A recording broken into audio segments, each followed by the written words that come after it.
Hi guys, grabbing my coffee. My washer is running too, by the way. So I'm in the basement with my washer and dryer in my grow room. And I wanted to show off this cup right here, if you could see it. My son made this for me with flowers all over it. He knows that I love flowers. So he made this at one of those events at school. I think it's called Square Art or something. And then you can order certain things. So for Christmas, we got a new coffee mug. Okay, so I'm coming on here today to tell you guys my thoughts so far on the Advanced Flower Farming School with Dave Dowling.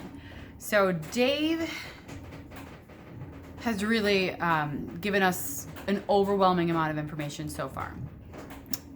Some of the things, I'm only in the second week of the course, about halfway through those videos. I've had an insane week. Let's just pause for a second and reflect back. For me personally, I just this is my office attire, so I haven't been outside today really much at all. I've been doing videos and such. So my hometown of Boonville, New York, which is where we live, suffered a tragic fire last week, a week ago today. A fire started in one of the upstairs apartments in a building, and by the time the sun rose the next morning, 5 buildings were engulfed in flames. And I'm a volunteer for a community social media page that represents our town and kind of communicates and stuff. So this past week has been super emotional. I've been charged with creating a video to try to win a makeover series, which HGTV is doing. So I'll be submitting that video within the next week or so, doing interviews and stuff all weekend. And that's my background is video production, writing, news, journalism, photography, stuff like that. So that's part of what my week's been like. But I really wanted to pop on here and talk about what I've learned so far in Dave's Advanced Flower Farming School class. Like I said, I'm only in the second week of class and I have not finished all the videos, but it's just so much information. Some of the other classmates on our, we have a Facebook group of everyone in the class. Some of the other classmates say they have like notebooks that are filling up so quickly because they're trying to take notes along with Dave, which I don't do because I can refer back to the videos anytime, because once you purchase this and you're in it forever. So if you have a question, oh, what did he say about gladiolas? You can go back to the gladiola video and watch it and know what he said. Some people prefer to take notes, which is totally fine.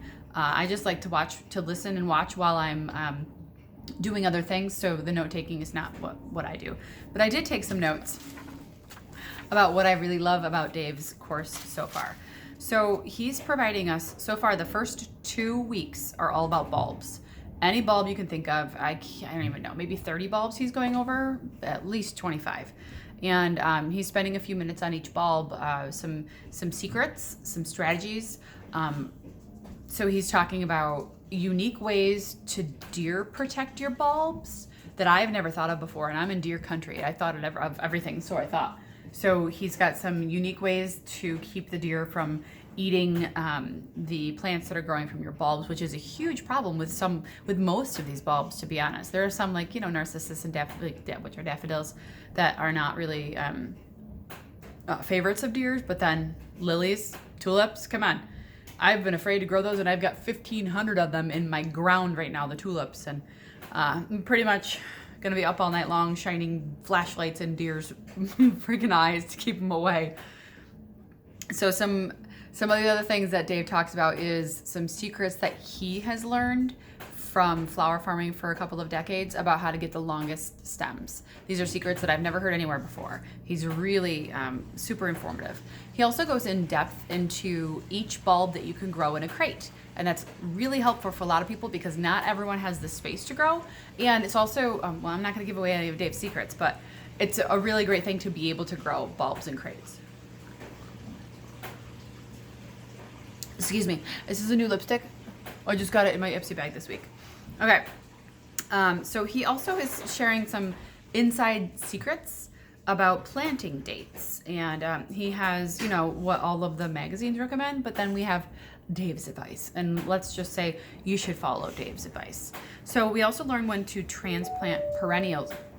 My washer's done. Did you hear the beep? Is it done now? It still says 20 minutes left. It's not done. I don't know why I beeped. So perennials. Dave gives us the secrets to when to plant perennials, because did you know you can succession plant perennials? He gives you the in-depth about that. I'm pretty sure I'm getting drowned out by my boiler system right now. Anyway, he also tells you, you think that when you cut a flower, you cut a flower. Well, no, Dave has the secrets. Each bulb flower likes to be cut a certain way. And Dave is giving us those information. I mean, some of these secrets that he's telling us is like, you're gonna get like an extra 8 to 10 inches off of a stem by cutting it the super secret Dave way. It's really great. So that's what I've learned so far. I looked over the syllabus, and there's a lot coming up. I'm mostly looking forward to the lilac, the hydrangea. Those are things that I already have planted. They're only in their second year, but I have them planted, and I'm looking forward to watching those things grow, how to cut them without harming the plant. That's the information that I would like to know. So some other things that I have going on, you see that yellow bag behind me? That's those are, I think, my red gladiolas. I separated them. Oh, there's another one right there. Oh, look, I got it right. I used to be on TV, and my meteorologist always points, and every time I tried to do it on the green screen, I'd always point. I'd be like, see that yellow bag over here? I always pointed in the wrong direction, but I got it right. That bag right there. Some of those, but what I also did this year, and I brought these out to show you guys, is these are my red and white gladiola, little baby gladiolas. I kept all of these, and I'm gonna throw these in a ditch somewhere this year, because they're just little baby bulbs or corms. They're little baby gladiola that might take a couple of years to grow, but I couldn't throw them away. I'm doing it again, wrong way. Look how many, and some of them are good size. The ones on top are a good size. I also have another one. I don't know where it is. I have another one because I had red and white glads, which they're stunning. They're just gorgeous. I can't wait to plant them again. But I also have a mixed glads. So speaking with my florist friends, the people who I plan to sell to, they recommended a whole bunch of colors for me for gladiolas that they would be interested in buying. So we went ahead and I ordered, I think 2,000. I can't remember. I think 2,000 gladiola mixed variety. So it's not going to be like a solid red field of gladiola and a solid orange and a purple and a green, because they have green glads. I love them. So it's going to be a complete mixed, and I'm probably going to have 2 to 3 50-foot rows of gladiolas, because those are that's how much I ordered. So I'm very excited about that. I just wanted to show you these the baby bulbs, because I thought they were really cool. Also, I have maybe in another video coming up, because this is coming up on 8 minutes.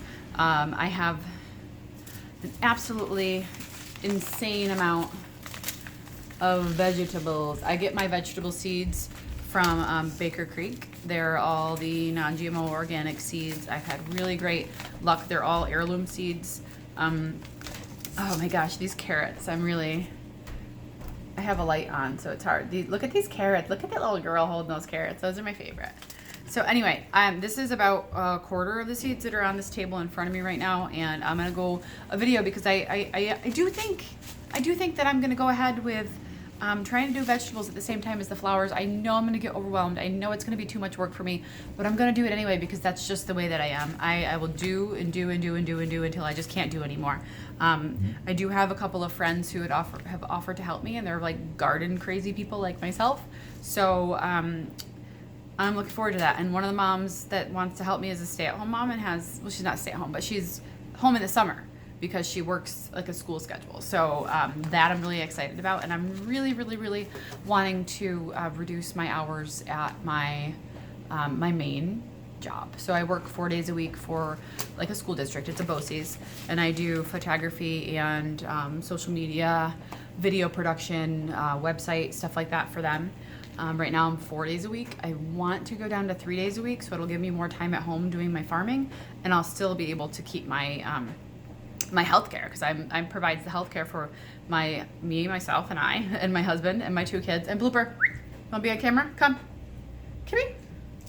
here, up here, come. This is Blooper. Her breath stinks really bad. This is our old lady boxer.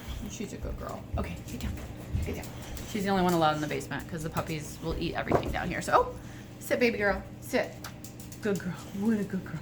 She is going to have a birthday. She's going to be 8 years old in a couple weeks. February 9th. February 9th, because our other dog Lula was January 3rd. Lula lives with my uncle now. So, yes, you're just February 9th. Okay, so until next time, I guess I'll be going over maybe vegetables next time. Or I've got my shelving and my lighting set up for the seed starting, which I will be starting seeds next week. Lysianthus coming at ya. Got to get those started because they need to get in the ground well before frost is here, and they take a million years. So fingers crossed. I've never started Lysianthus from seed. Everyone buys plugs. I'm just trying it. I like to grow things. I like to try things, and the worst thing that'll happen is that I'll lose 10 to 15 bucks on the seeds that I bought, and I just won't do Lysianthus this year. I've got 45, 50, 60 other varieties of flowers that I'm trying out, so we'll see. All right. Nicole from Flower Hill Farm, and I'll see you next time. Oh, I got a new band for my Fitbit because my other one broke. Purple. All right. See you later. Bye.